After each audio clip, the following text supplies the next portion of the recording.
wa ala alihi wa sahbihi wa wala. Bapak ibu-ibu yang dirahmati Allah, alhamdulillah kita bisa berjumpa lagi setelah minggu lalu libur. Adalah Senin masuk angin, Selasa tambah parah, Rebu suarane ilang, Kamis derek bali suarane kaya metak lanang. Nek sing sanjang bapak kula suarane kaya metak lanang. Bapak Ibu yang dirahmati Allah Subhanahu wa taala, tentu dalam semua keadaan kita tetap harus bersyukur. Dan di antara sebab kita masih bersyukur adalah karena kita masih diberikan iman. Dan iman ini harus dijaga dengan tidak mencampur adukkan dengan kesyirikan. Makanya di pelajaran kita terakhir lalu bahwasanya Allah memberikan syafaat kepada orang-orang yang bertauhid. Yang mana waktu itu saya membacakan dalil tentang orang-orang yang dikeluarkan dari neraka lalu dimasukkan ke dalam surga karena mendapatkan syafaat dari Allah Subhanahu wa taala karena masih punya iman walaupun sedikit. Tapi sebaliknya yang enggak punya iman, yang waktu itu saya jelaskan yaitu bapaknya Nabi Sinten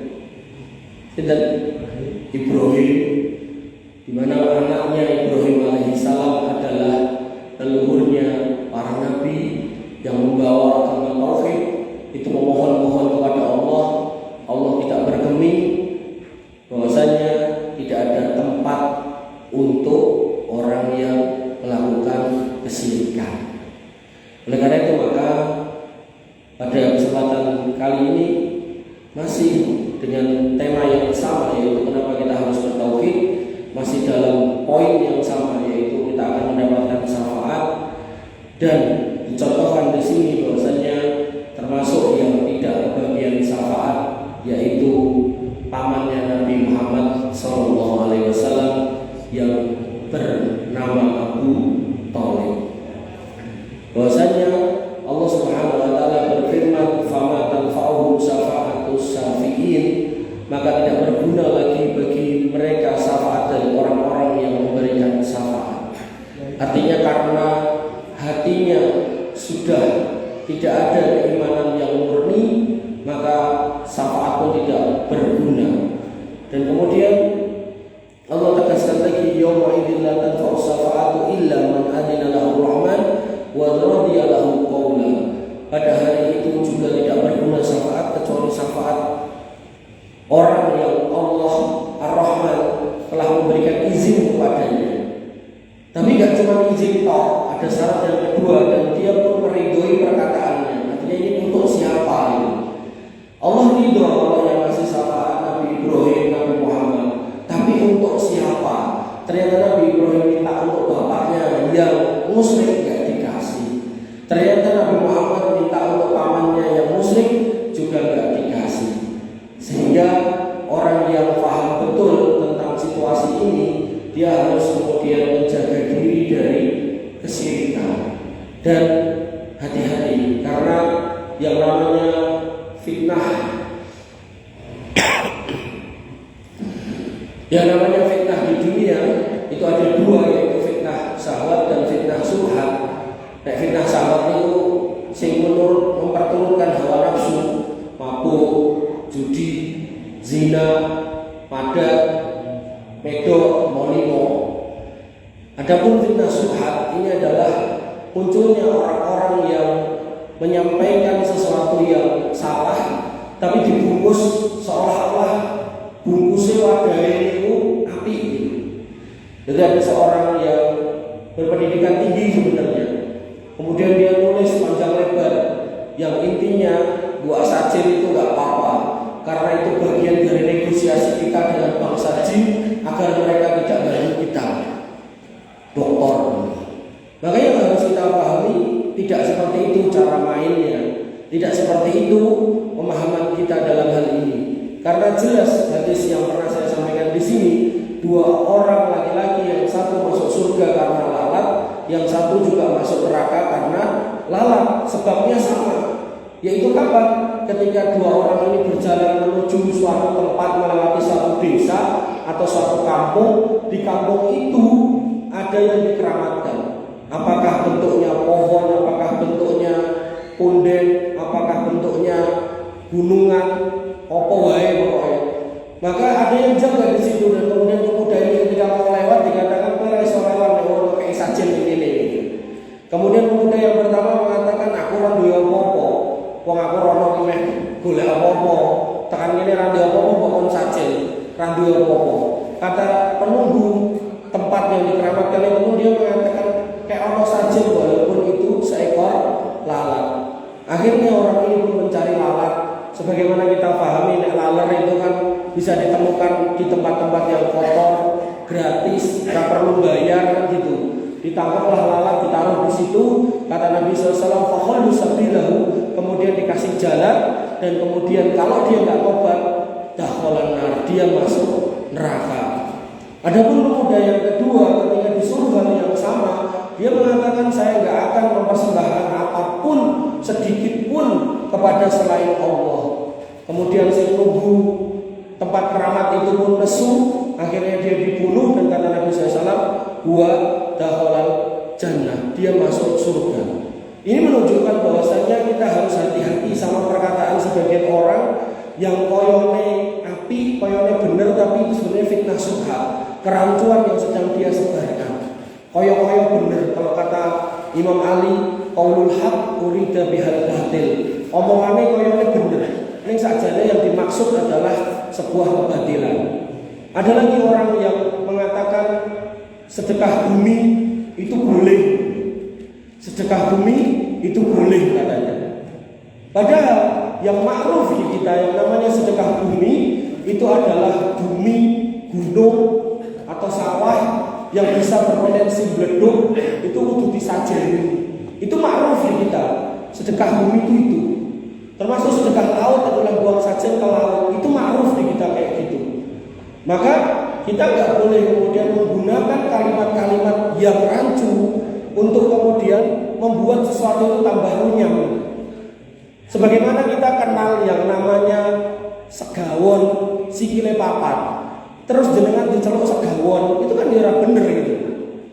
Sebagaimana kita paham kalau yang namanya ayam atau pitik itu nggih niku, terus kita diceluk pitik kan enggak bener gitu. Maka kalau bahasanya sudah jelas sedekah bumi, dan kita pahami sedekah bumi itu adalah buat sajen dan gunung, atau sedekah laut buat sajen dan laut, maka ya itu kesyirikan. Gak usah kemudian dibenarkan, gak usah kemudian dicarikan alasan. Nanti enek wong sing ngomong iki ora nyajeni sing nunggu laut kok, iki makani iwak, matur nuwun sallallahu alaihi wasallam. Iki makani iwak kok. Aku sing jero gunung makani sapa gitu. Maka hal-hal seperti ini harus clear. Jangan sampai menggunakan istilah-istilah yang rancu, yang nanti akhirnya orang itu nggak tahu mana hitam mana putih, yang akhirnya yang putih jadi abu-abu. Sama halnya nih di air putih. Airnya putih, tapi apakah kalau kemudian ini diisi air putih kita bisa sewaktu-waktu minum? Makanya kan selalu ada tulisan sok-sok nih, tulisannya jika berbau, ini kan tulisannya saya tak waca nih. Hindarkan dari sinar matahari langsung dan benda berbau tajam. Nanti di tempat tertentu itu ada tulisannya, kalau segelnya tidak rapat jangan mau menerima dan seterusnya. Ini menunjukkan kehati-hatian dari pabriknya, bahwasanya kalau sudah terbuka bisa terkontaminasi. Jadi nek jenengan aja ngunjuk ngeten iki dicek bolong napa mboten, bentet napa mboten gitu kan. Karena nanti ada penyakit dari tikus. Tikus niku nek mlaku niku sikile niku ninggal bakteri macam-macam. Nah niku nek nganti bentet, nah niku masuk di situ. Leptospirosis napa-napa bakteri. Makanya itu harus kita pahami, jangan sampai kita menggunakan istilah-istilah yang sudah difahami itu sebagai kekeliruan, kemudian seolah-olah itu menjadi sebuah kebaikan. Ngoten nggih. Hati-hati sama orang-orang yang seperti itu, karena fitnahnya itu tipis banget. Kalau nggak hati-hati, kalau nggak belajar, wah wis bisa keceblong sama omongan-omongan orang seperti itu. Bapak Ibu yang dirahmati oleh Allah Subhanahu wa taala. Lalu orang-orang yang berbuat kemusyrikan dilarang untuk kemudian memakmurkan masjid. Allah Subhanahu wa taala berfirman, "Wa ma kana lil musyrikina ay ya'muru masajidallah shahidina ala anfusihim bil kufri ulaika habitat a'maluhum wa fin narihum khalidun." Maka tidaklah pantas orang-orang musyrik itu memakmurkan masjid Allah. Jadi kalau umpami enten dan kampung mriki orang-orang yang masih berprofesi menjadi dukun, kemudian dia pengen jadi takmir, maka kan tobat rumiyin, gak boleh. Tobat sik mbah. Prei yang jadi dukun sik, nah engko nek wis mari, wis prei, nah monggo jenengan ajeng dadi takmir sing sisih bumi silakan, sesuai dengan kompetensi tentunya. Ngoten. Karena Allah melarang bahwasanya masjidnya ini diisi dengan kegiatan-kegiatan atau orang-orang yang terlibat dalam kemusyrikan. Dan bahkan kadang yang miris sajen-sajen itu kadang sebelum dibuang ke laut, sebelum dibuang ke gunung, sebelum dibuang ke sawah, itu digawani masjid gitu miris gitu. Harusnya masjid itu bebas dari semua perbuatan seperti itu. Oleh karena itu pentingnya suatu kampung, suatu masyarakat itu mengenal tauhid itu apa, memahami dan kemudian mempraktekannya agar benar-benar kampung itu menjadi kampung yang diberkahi. Walau amanu ahlul qura, sekiranya penduduk suatu negeri itu beriman, bertauhid, la fatahna alaihim barakatun minas sama'i wal ardh. Walakin kazzabu fa akhadnahum bima kanu yaksibun. Maka kalau itu terjadi suatu kampung itu, suatu negeri itu semuanya bertauhid, gak ada yang berbuat kesyirikan sedikit pun, maka Allah punya janji takai keberkahan saka langit karo bumi. Tapi menungsonya ora paham sampai akhirnya kemudian mereka mendustakan hal tersebut. Makanya terus takai pacoban sak pirang-pirang. Makanya kalau panjenengan yang nanti haji atau umroh teng Saudi mriku panasnya ra karo-karuan. Bahkan jenengan yang ngangge sendal tipis napa swalo niku iso keplek. Tapi yang jenengan dapati di sana segala macam buah niku enten. Segala macam makanan niku enten. Segala macam susu niku enten. Segala macam madu niku enten. Bahkan di tiap hotel itu gak punya air kecuali ditampung sih. Jadi datang itu pakai tangki gede-gede dilepokin niku. Bejo jenengan ning arep omah mburi omah enten. Sumur saat ini malah sumurnya rasa dadak itu jeruk apa gede itu nancep ketok atau banine gitu kan. Dan ini mboten. Secara hitung-hitungan jane papan panggonan wong sing ra iso urip. Tapi karena di sana Allah izinkan, Allah jaga wa hadzal baladil amin. Ini negeri yang aman karena di atas tauhid ditegakkan. Sampai yang namanya kuburan itu dijogo tentara. Nek ten mriki sing dijogo tentara kali polisi napa? Toko emas. Nek ra yo ATM, bank. Lan nek kuburan kok yang namanya ATM, bank ora enek sing jogo. Satpam ora enek. Maka yang dijogo tentara itu kuburan. Ben napa? Ben piye-piye Indonesia nek mriko ben ora nangis-nangis jaluk-jaluk kuburan. Makanya ten mriko kuburane sinten kemawon hampir-hampir enggak ada bangun isane jenenge sinten. Karena mengantisipasi di waktu-waktu yang akan datang, mungkin generasi sekarang paham, ning sorban 3 generasi ora paham, akhirnya golek kuburane baik. Makanya jenengan upami sedo ten mriko, niku wis bakalan konangan kuburane ning endi? Karena tiap 4 tahun itu diduduk melih, ditambahi jenazah sing baru. Tulang belulang jenengan diklumpuhke. Tapi nek pas diduduk niku jasad jenengan utuh, dipindah digoleki papan panggonan sing sae. Tapi nek pun dadi tulang belulang dilumpuhke, tambah jenazah yang baru, tambah jenazah tiap 4 tahun. Kalau 4 tahun kok kemudian laju kematian lebih cepat dari itu, maka hotel sekitar kuburan digruke. Mboten kados mriki kuburan digusur digawe hotel. Maka ketika kita ngerti banget bahwasanya Allah punya janji yang namanya berkah dari langit dan bumi, niku nek Allah sudah mengatakan kun fayakun. Makanya saya selalu katakan kalau misal bulu niki ora enek sing melu aliran aneh-aneh, ora enek sing nglakoni kesyirikan, ora enek sing nglakoni dosa-dosa besar, bisa jadi lho Pak. jenengan macul ning sawah kono metune minyak, metune emas, bisa jadi nek Allah kersane gampil. Tapi ketika kita di situ kemudian tidak mempertunjukkan sebagai hamba yang bertauhid, maka ya kalau kemudian nandur pari malah dipangan, orang sosok dipangan tikus, sosok dipangan tanggane, maka ya kita harus introspeksi. Bagaimana praktek-praktek akidah di tempat kita, di kampung kita khususnya. Jadi kita nggak usah ngomong jauh-jauh dulu di kampung kita beresin. Kira-kira ning kene enek wong sing tesih dereng salat apa mboten. Nek enten ya diparani, nek ku celok ke ambulan, ya tak terkene masjid gitu kan. Engko boleh tak opahi, golek becak. Biar dia paham, karena baik buruknya suatu kampung, suatu negeri itu bukan sendirian, tapi ya semuanya. Kalau ada yang bermaksiat kena ya kena kabeh. Kalau kemudian semuanya baik ya baik kena semua, barokahnya kena semua.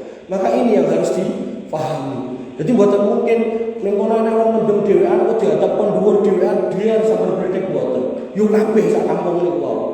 Makanya kalau masih ada orang-orang yang beramar ma'ruf nahi munkar, kata Allah Subhanahu wa taala, kuntum khaira ummatin ukhrijat linnas.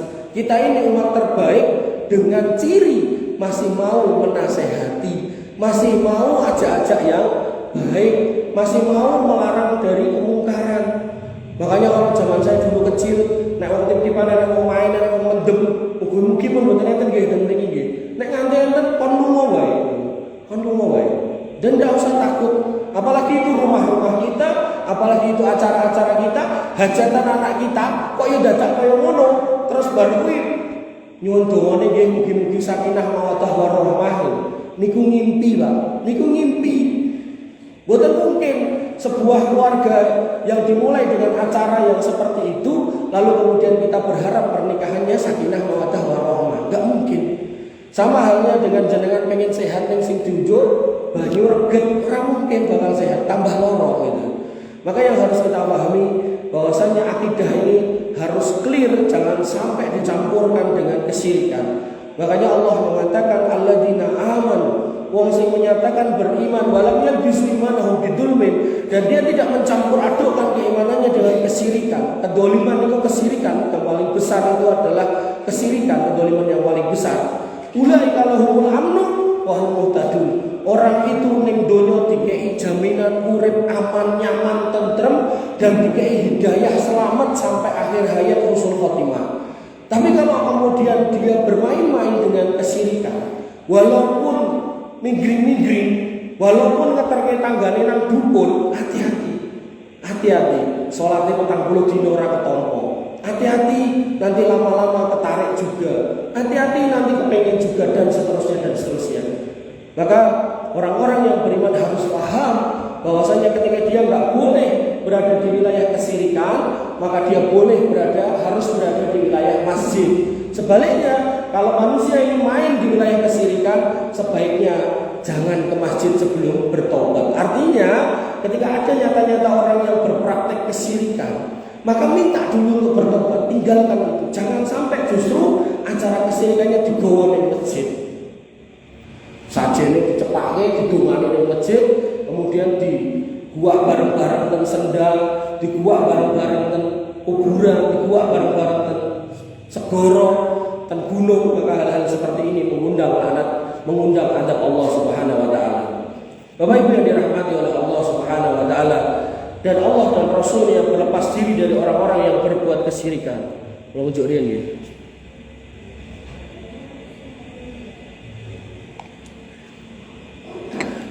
Allah Subhanahu wa taala mengatakan, wa adzanu minallah wa rasulih ila nasi yaumil hajjil akbar annallaha bari'um minal musyrikina wa rasuluh. Dan inilah suatu permakluman dari Allah dan Rasulnya kepada umat manusia pada haji akbar, bahwa sesungguhnya Allah dan Rasulnya berlepas diri dari orang-orang muslim. Di dunia Allah ra gelem ngurusi, jenengan njaluk tulung ora bakal ditulung. Kalaupun jenengan dikai nikmat, hati-hati, itu sebuah istidraj dulu. Di akhirat jelas tidak akan ada pertolongan sama sekali. Dan saya pernah ngisi kajian bapak-bapak jamaah haji di Solo, itu ketua PHBI-nya itu memberikan mauidhah yang sangat baik. Beliau berkata kepada para jamaah haji Solo itu, saya lupa kloter pinten tapi masjidnya kasih satu RT kali kompleknya Pak Jokowi itu Sumber itu ketua PHBI-nya mengatakan gini, bapak-bapak kira-kira gitu, saya eling kula, bapak-bapak jenengan niku pun nate haji dan rata-rata jenengan niku pun sepuh-sepuh. Nah, sakniki ngantri dengan 30 sekian tahun kan mesti nek sepuluh haji rata-rata cah kok bocah pun mbah-mbah gitu. Nah, maka dia mengatakan jenengan harus ingat ikrar jenengan ketika di sana di Baitullah Al-Haram, jenengan bertalbiyah mengatakan apa? Labbaik Allahumma labbaik. Ya Allah, kami penuhi panggilanmu. Labbaika la syarika laka labbaik. Ya Allah, kami penuhi panggilanmu dan enggak ada sekutu buat kamu, buat engkau. Innal hamda wa ni'mata laka wal mulk la syarika laka. Sesungguhnya segala pujian, segala kekuasaan, segala kerajaan itu milikmu dan engkau, enggak ada sekutu di situ. Ini mang inget-inget lafaz ini yang jenengan ucapkan di sana dan jenengan sekarang pulang di Indonesia itu jenengan tanamkan dalam hati jenengan bahwasanya seorang haji yang mabrur gak boleh mencemari akidahnya dengan kesyirikan. Karena di sana jenengan sudah teriak-teriak memandangkan itu, maka jangan sampai lupa di Indonesia kemudian lali yopo.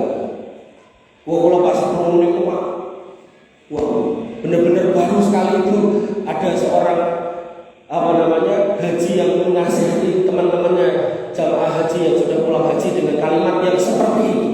Umumnya kita cuma tahu itu kalimat tarbiyah, tapi maknanya apa kita nggak pernah berpikir sampai seperti itu. Maka ini yang harus kita pahami bahwa Bapak Ibu yang dirahmati oleh Allah Subhanahu Wa Taala. Kalau Allah sudah nggak mau ngurusi, Nabi Muhammad juga nggak mau peduli. Kalau Allah nggak mau ngurusi berarti di dunia dan di akhirat. Kalau Nabi Muhammad juga nggak mau peduli berarti nanti di akhirat Nabi nggak akan kasih syafaat. Kepada siapa? Kepada orang-orang yang berbuat kesyirikan. Maka hati-hati. Sekali lagi hati-hati. Jadi yang jenengan yang biasa gawe saja yang perapatan wis leren. Nek memang itu harus jenengan ora plong nek ra nglakoni ngoten niku, duwite wae niku kemudian jenengan padosi tanggane sing butuh dikeke atau dilebokke kotak infak. Yang bentuk sajen niku ditinggalke. Kalau memang panjenengan dulu yang gaene nyajeni sawah niku nggih ditinggalke. Nek emang jenengan ora puas nek ra gawe ngoten niku, nggih manggawe tapi dikeke tanggane aja didekek ning sawah. Sing jenenge Dewi Sri mboten enten Bu Sri ibu kula teng Daten niku. Manggoleki Bu njaluk kacang panjang Bu Sri enten mbok kula. Bapak Ibu yang dirahmati oleh Allah Subhanahu Wa Taala. Dan dalam medan perang, nah emang terjadi peperangan. Maka perang yang dikatakan perang yang syar'i yaitu perangnya antara orang-orang yang beriman dan orang-orang yang tidak beriman. Nah, tidak beriman di sini ya bisa orang-orang munafik, bisa orang-orang musyrik, bisa orang-orang kafir. Dan ini juga harus dalam format dipimpin oleh sebuah atau seorang pemimpin negara, jadi enggak sakarepe dhewe ngoten. Mengkaiten cah nom sangu ransel diisi percon terus boleh swalayan Amerika, boleh restoran Amerika bledos dhewe niku mboten jihad ya. Nabi sallallahu mengatakan man qatala muahadan lam yarah raihatal jannah. Sapa wong sing mateni wong kafir muahad yang ada di negeri damai yang enggak ada peperangan maka dia enggak akan mencium bau surga. Nah ini kiai-kiai teman-teman yang belajar Islam garis keras itu biasanya ini enggak disampaikan.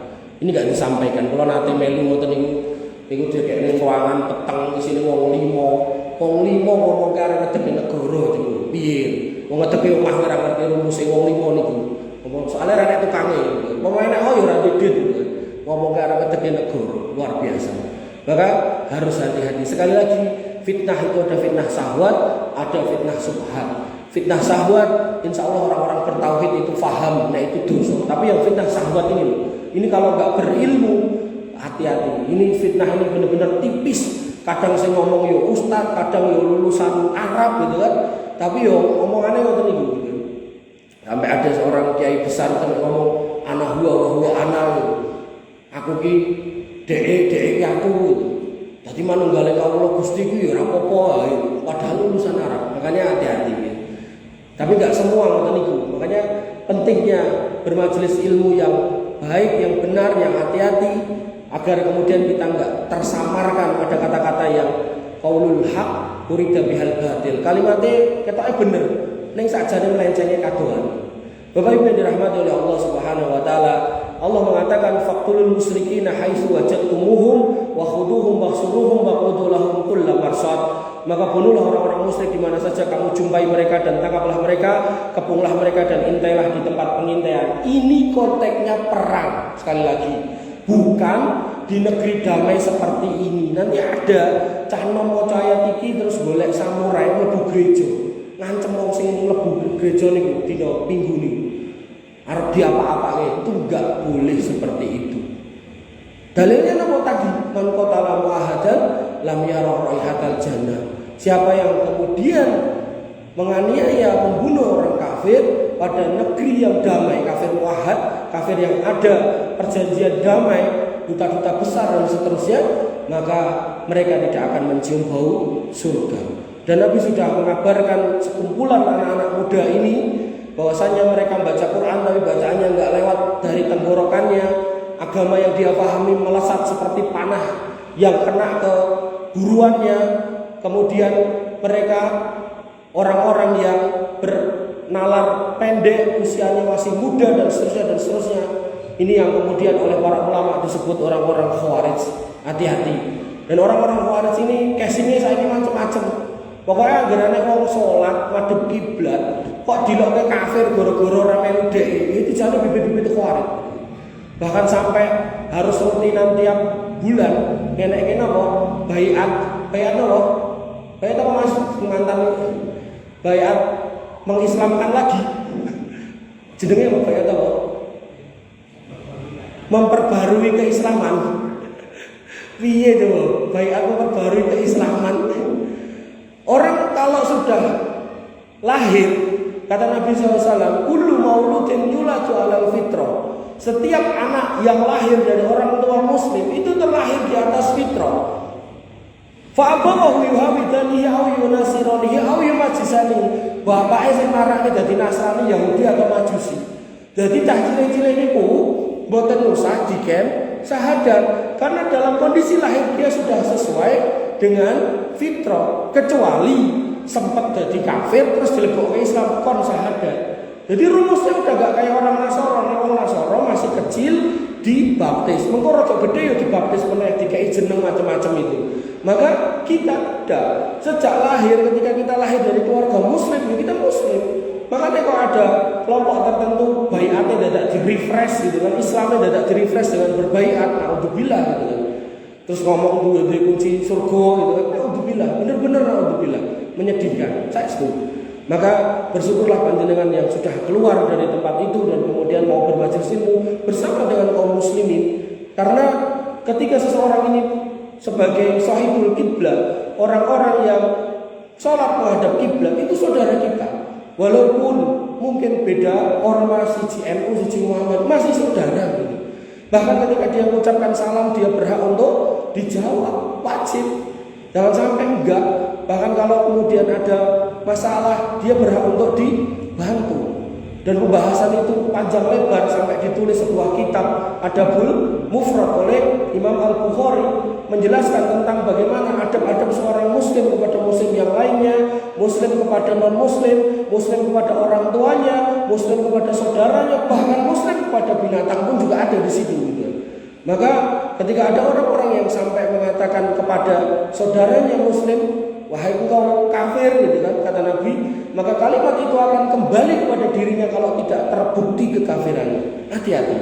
Bapak Ibu yang dirahmati oleh Allah Subhanahu wa taala, sekali lagi ayat ini konteksnya dalam peperangan. Jadi enggak boleh kemudian diterapkan ngawur. Kemudian Nabi Ibrahim meminta agar dijauhkan dari kesyirikan. Jadi seorang nabi yang sudah selamat dari kesyirikan pun meminta kepada Allah Subhanahu wa taala agar anak turunnya dijauhkan dari kesyirikan. Beliau alaihi salam mengatakan, diabadikan dalam Quran surat Ibrahim ayat 35 sampai 36, wa idh qala Ibrahimu rabbij'al hadzal baladan amina. Ya Allah mang dadoske negeri niki sebagai negeri sing aman. Mekah aman, Pak. Terbukti mriku niku aman. Jenengan gletake napa motor napa mobil mboten enten sing jiko kecuali di tempat yang dilarang. Nek jelas urusannya dilarang parkir jenengan dikek mriku diderek golongo jelas. Tapi ada ustaz yang bercerita itu dia harus masuk ke supermarket karena buru-buru, mobil itu sih kondisi nyala, pintunya ora dikunci, dang tuku terus dang mlebu dang lunga, mobil itu saya enter. Tapi nek di kita, mobil harus dipateni, mungkin harus dilebokke bagasi, mungkin harus dipager barang, tetap aja hilang gitu. Maka terkabullah doa Nabi Ibrahim alaihissalam, wa hadzal baladil amin. Hadzal balada amina. Kemudian beliau berdoa lagi, wajnubni wa baniya an na'budal asnam, dan jauhkan aku dan anak turunku dari menyembah berhala. Semua sesembahan selain Allah Subhanahu wa taala bisa disebut berhala. Berhala niku enggak mesti bentuke reca. Nek ning kampung tertentu disebut danyang niku nggih asnam. Ada sing bentuke kunden niku nggih asnam. Ada yang bentuknya kuburan-kuburan yang dikeramatkan niku nggih asnam. Sampai enten wong wedok teng Bogor apa teng pundi niku ngerti nek kuburan dikeramatke engko enek encelengane terus untuk ditokeh gawe dhek kuburan wali fulan bin fulan.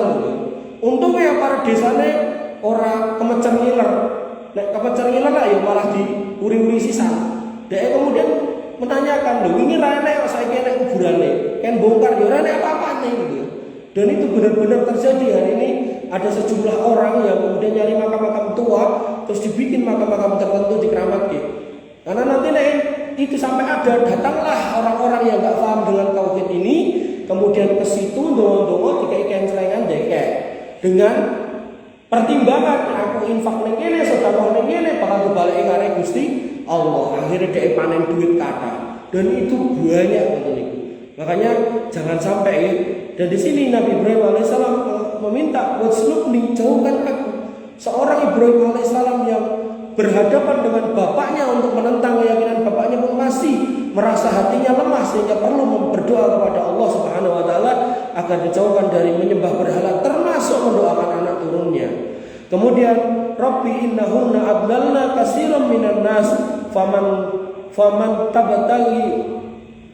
tabi'ani fa innahu minni wa man asani fa innaka ghafurur rahim. Ya Allah, ya Tuhanku, ya Rabbku, sesungguhnya berhala-berhala itu telah menyesatkan kebanyakan manusia, maka barang siapa yang mengikutiku maka sesungguhnya itu termasuk golonganku, dan barang siapa yang tidak mengikutiku atau durhaka kepadaku maka sesungguhnya engkau maha pengampun lagi maha penyayang.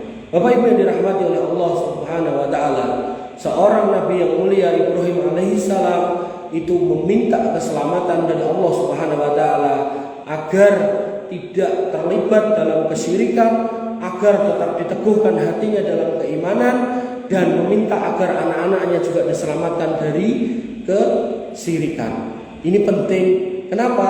Karena anak-anak yang selamat dari kesyirikan, mereka adalah anak-anak yang solih, mereka anak-anak yang akan ngajak orang tuanya untuk masuk surga ketika orang tuanya amalnya kurang. Begitu pula sebaliknya, orang tua yang bertauhid akan bisa mengajak anaknya untuk masuk surga barengan ketika anaknya juga bertauhid. Sebagaimana kisah Nabi Ibrahim yang pernah saya kisahkan, ketika beliau sebagai ahli tauhid pengen minta ampunan untuk bapaknya, enggak dikasih karena bapaknya tidak masuk dalam golongan orang-orang yang bertauhid. Sebagaimana Nabi Muhammad SAW yang merupakan ponakan Abu Thalib. Jadi kalau bapak kita mati, om atau Pak D itu mengganti bapak dari om atau Pak D dari bapak. Adik atau kakak bapak itu adalah pengganti bapak kalau bapak kita mati. Tapi kalau ibu kita yang mati, maka bule atau bude dari saudara ibu itu pengganti ibu kita. Maka hakikatnya Nabi Muhammad SAW ini adalah putra dari Abu Thalib, ponakan, tapi bisa disebut juga putra. Dan dia sebagai putra, beliau SAW sebagai putra tidak bisa menyelamatkan omnya yang tidak bertauhid. Artinya kalau kita pengen nanti kumpul